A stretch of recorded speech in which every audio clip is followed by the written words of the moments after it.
Now, another important thing Cisco is trying to impart as far as how different engineers fit within the framework of being certified is the lifecycle services framework.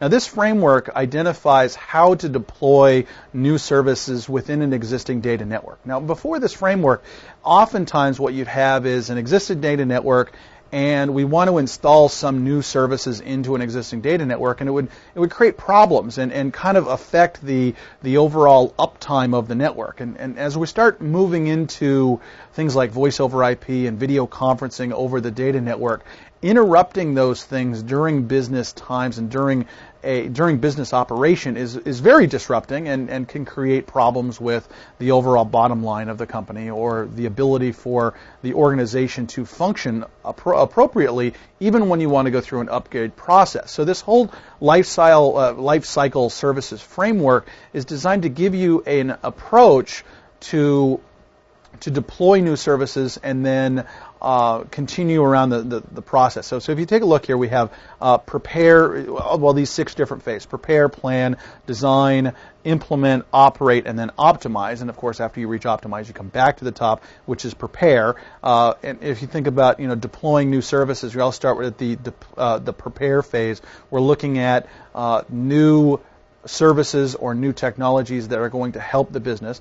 We plan to we plan for ways that how these services are going to help our business and where we're going to actually place them. We design a appropriate service solution so that we can eventually deploy it. Once we get through that, we can figure out a way to implement that design. We start the implementation phase. I have a little bit of a beef with Cisco regarding this whole lifecycle services framework. They're missing one critical piece. Right between design and implement should usually be a training phase, which is kind of where you are right now. Before you can really implement something, you should be fully educated on it before you go implement it, because there's one other phase that comes after implementing, which is the operate phase, which otherwise could be known as the troubleshoot phase. So if you take the step before design after design and then before implement, and you go through the process to train yourself on the products that you're going to attempt to deploy, you're going to find that the operation phase, that troubleshooting phase, is going to be a lot smoother. But I didn't design the framework, Cisco did.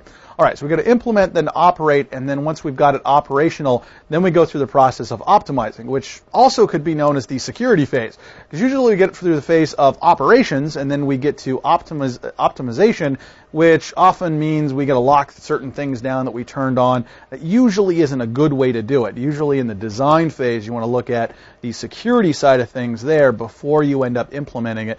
You don't want to do that backwards. So there's a lot of other little things that go into this life cycle framework that kind of fit into pieces here. But the important part of this is, as a introductory Cisco student, where do you fit in? Now, the CCNA process really focuses on the implementation and operations phase of this overall life cycle. So really what you're learning here is you're learning how to implement a data network that isn't going to disrupt the existing network or potentially create security vulnerabilities. So that's kind of the idea here. And then once you've got it implemented, it's going to be your job to actually operate and maintain this network through day-to-day operations.